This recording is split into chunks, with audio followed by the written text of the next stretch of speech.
Speech off. Hi guys, welcome back to my channel. So, I'm going to do a video I was not expecting to do, but I had to because, well, I keep acquiring new books to my Goodreads, and they're good ones, and so I decided to go old school. Check it out. This is my list. I don't know if I'm actually showing it right, but this is 9 pages of braille, okay? I literally went on Goodreads, typed the synopsises, the title, the author, word for word. It is a total 9 whopping braille pages of books. I mean, those are like 7 or 8 books that we're going to talk about. That is why I didn't want to do this, but I couldn't resist because these books are good. And I'm really excited about them. And the more books I get, the more videos I'm going to have to do later when I finally get my braille note back. So, yeah. Let's just do this. And also, what else do I have to do right now since I have nothing to read in braille? Might as well type this out. So let's do this. These are the books that I added to Goodreads in December so far. I don't know what this is going to look like. I don't know if my hand's in the way of my face or what, because I've never done a video like this where I read off a physical page. But here we go. So, yeah. First book is The Keeper of Hidden Books by Madeline Martin. I actually heard about these 3 from the Braille Institute's or the National Library Service's list of audiobooks they just added to their catalog. They have been on a World War II kick lately for some reason. I don't know. But anyway, I found 3 that I like. So, yeah, here's this one. Synopsis. All her life, Zofia has found comfort in 2 things. Books and her best friend, Janine, but no one could have imagined the horrors of the Nazi occupation in Warsaw. As the bombs rain down and Hitler's forces destroy the city, Sophia finds that now books are also in need of saving. With the death count rising and persecution intensifying, Sophia jumps to action to save her friend and salvage whatever books she can from the wreckage, hiding them away and even starting a clandestine book club. She and her dearest friend never surrender their love of reading, even when Janine is forced into the newly formed ghetto. But the closer Warsaw creeps toward liberation, the more dangerous life becomes for the women and their families, and escape may not be possible for everyone. Doesn't this one sound good? I was actually, when I looked it up on Goodreads, I think I saw that Krista from Books and Jams had read this one. So, yeah. She likes it, I'll like it. Next we have The Forgotten Bookshop in Paris by Daisy Woods. Here's a synopsis. Paris, 1940. War is closing in on the city of love. With his wife forced into hiding, Jacques must stand by and watch as the Nazis take away everything he holds dear. Turn the page. Everything except his beloved bookshop. But when a young woman and her child knock on his door one night, he knows his only option is to risk it all once more to save a life. Modern day. Juliette and her husband have finally made it to France on the romantic getaway of her dreams. But as the days pass, all she discovers is quite how far they've grown apart. She's craving a new adventure, so when she happens across a tiny abandoned shop with a for sale sign, it feels faded, and she's about to learn that the forgotten bookshop hides a lot more than meets the eye. Yeah. World War II and books. Sounds like a Krista book, and I don't think she's read this one, so Krista, you might want to consider that. Anyway, next is another one I found on their catalog. This one is a little odd, but it's kind of fascinating. It's called The Girl in the Striped Dress by Elsie Midwood. Germany, 1947. A strange case scheduled for the denazification court lands on the desk of an American psychiatrist currently serving in Germany, Dr. Hoffman. A former Auschwitz guard, Franz Stoller, is set to appear in court, and he has requested to bring the most unexpected witness to testify in his defense, one of his former inmates and currently wife, Helena, yeah. As soon as one of the newly emerging Nazi hunters and former Auschwitz inmate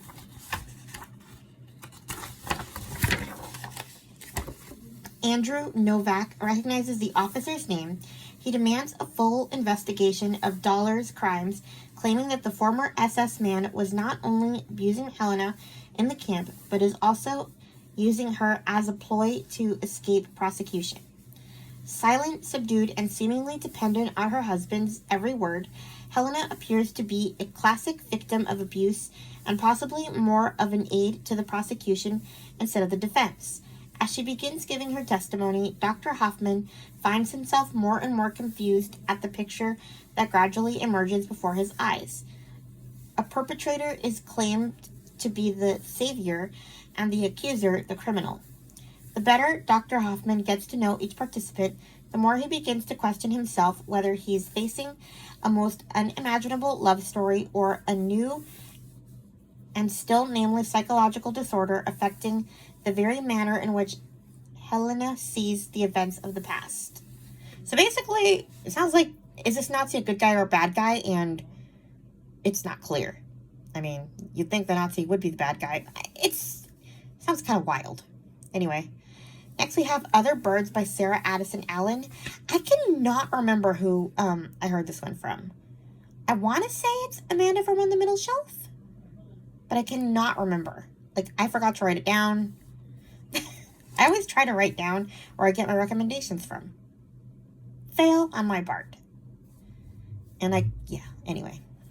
But it's Sarah Addison Allen. Right off the coast of South Carolina on Mallow Island, the Delawisp sits, a stunning old cobblestone building shaped like a horseshoe and named after the tiny turquoise birds who, alongside its human tenants, inhabit an air of magical secrecy.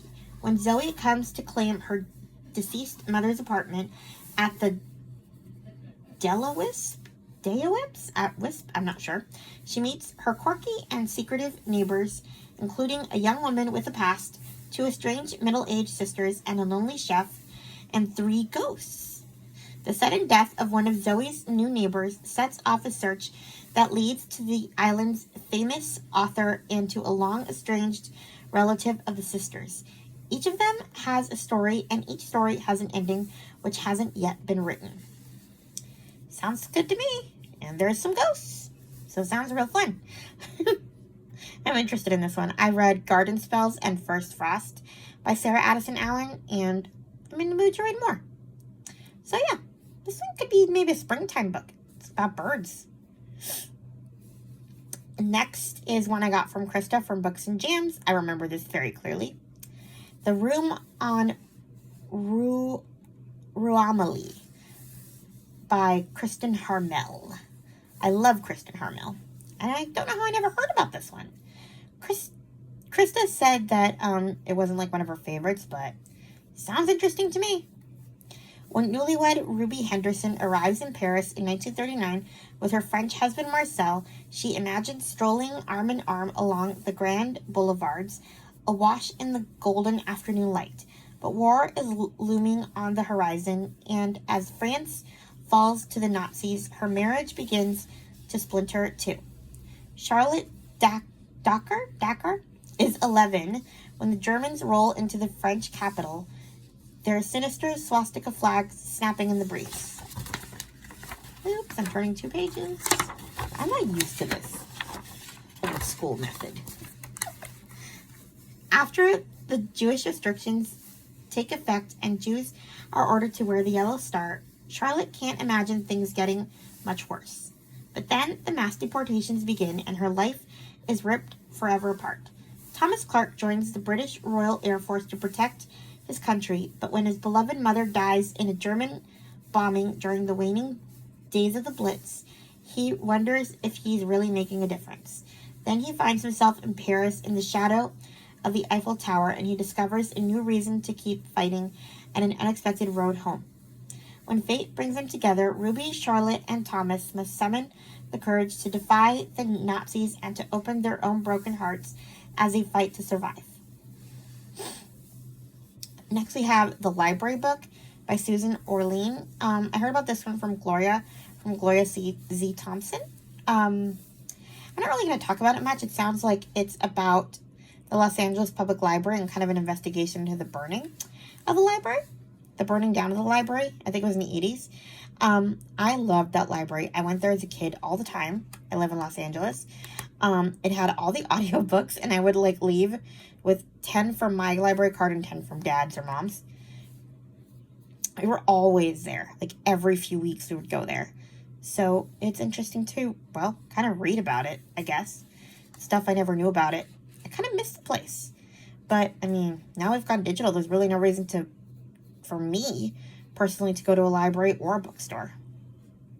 But still holds a special place for me. So, interesting read. Next, we have one that I'm super excited about. I remember hearing about this years ago, specifically from Lindsay from Lindsay's Little Library. I think she hauled it in a book haul. I don't know if she ever actually read it. It's Bird in Hand by Christina Baker Klein. And then Gloria from Gloria Z. Thompson just brought it to her book haul recently. At the time when Lindsay talked about the book, I wanted to read it really bad, but it wasn't available in audio or in Braille. So it kind of stayed on my TBR forever, and then I eventually kind of gave it up and took it off. And then it reappeared on Gloria's book haul, and I decided to check Audible, and it is now available. So I bought it immediately. Anyway, Allison and Charlie, Claire and Ben, seem like two picture-perfect couples. Allison and Charlie have a beautiful family and a home in the suburbs, while Claire and Ben's marriage revolves around their careers and city-based lives. Despite their differences, the two couples have remained close friends for 10 years. But one terrifying moment in the dead of a New Jersey night will quickly and unexpectedly expose the fractures and stresses that lie beneath the surface. Allison and Claire, best friends since childhood, are now worlds apart, and as each of them tries to find a way forward, all four will be forced to examine the choices they have made and the lives they have built, and ultimately to ask themselves, what is happiness? Does true human nature lie in our wanting, or in how deeply we allow our desires to consume us? Sounds interesting. Then I heard about this one from Book Lover Amanda. It's What Happens Next by Christina Suzanne Nelson. I have another book by her that I heard about. I can't remember where. Maybe from Lou from Christian Faith and Fiction. She might have put it in one of her new Christian fiction books for the month. I can't remember what the book's called though, and I can't look it up because I'm filming on my phone. Oh well. Anyway, it made me kind of go on a rabbit hole of her books. So here's this one. Popular podcaster and ex-reporter Faith Byrne has made a name for herself telling stories of greatness after tragedy. But her real life does not mirror the stories she tells when she's asked to spotlight her childhood best friend's missing person case. On her podcast, she uncovers secrets and must face the truth before she can move forward. Okay, that was a weird description. Anyway, like I said, this kind of made me go on a rabbit hole of Christina Suzanne Nelson, and I found another one that I want and that I added. It's called More Than We Remember. So, yeah. One night changes everything for three women. When Addison Kilburn's husband is involved in a car accident that leaves a woman dead, her perfectly constructed life crumbles apart. With her husband's memory of that night gone and the revelation of a potentially life-altering secret, Addison has to reevaluate all she thought she knew. Amelia Cruz, my niece is also Amelia Cruz, is a deputy bearing a heavy burden far beyond the weight of her job. Her husband is no longer the man she married, and Amelia is determined to prevent others from facing the same hardship.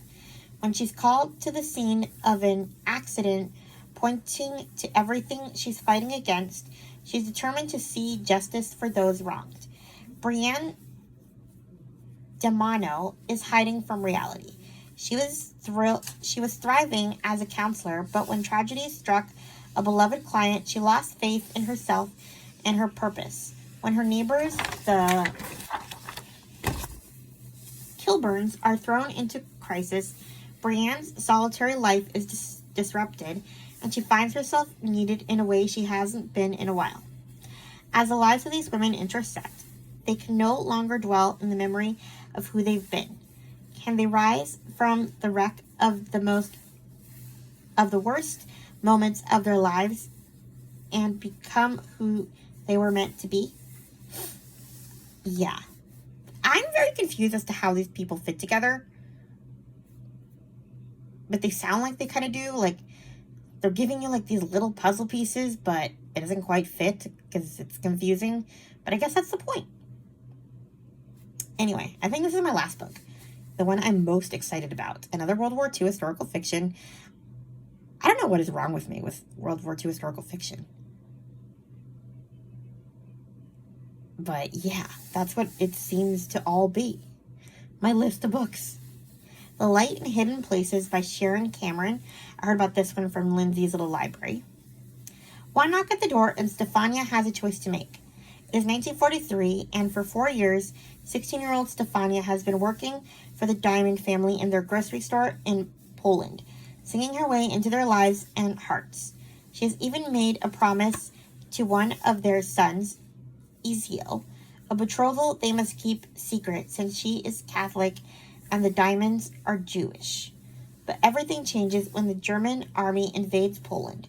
The Diamonds are forced into the ghetto, and Stefania is alone in an occupied city, the only one left to care for Helena, her 6-year-old sister. What is with the name Helena? There's like 3 books here with that name. And then comes the knock at the door. Isio's brother, Max, has jumped from the train headed to a death camp. Last page. Stefania and Helena make the extraordinary decision to hide Max and eventually 12 more Jews. Then they must wait every day for the next knock at the door, the one that will mean death. When the knock finally comes, it is 2 Nazi officers requisitioning Stefania's house for the German army. With 2 Nazis below, 13 hidden Jews above, and a little sister by her side, Stefania has one more excruciating choice to make. And those are the books that I have added to Goodreads so far. I think I missed one, though. There was a Sarah Sundin book that both book lover Amanda and who else said it? Jane? No. Yeah? I don't know. Somebody else mentioned it too. Jane from Jane Reads? I can't remember. But I guess it'll be on my next list because I am so done typing word for word for day. My fingers are cramped. Have you seen a Perkins Brailer? Let's see if I can at least give you the audio. I don't know if you can actually see the thing. It is a monstrosity. Yeah, that's some of the noise it makes. That is how loud it is. And then you get to the bell. It is driving people insane. And my family want to kill me because I've been typing on that thing all day. So, yeah, I think they, as well as I and my cramped fingers, would appreciate some peace and quiet. So that is all I have for today. Please like, comment, and subscribe, and I'll talk to you guys in my next video. Bye! Speech on. Stop recording video.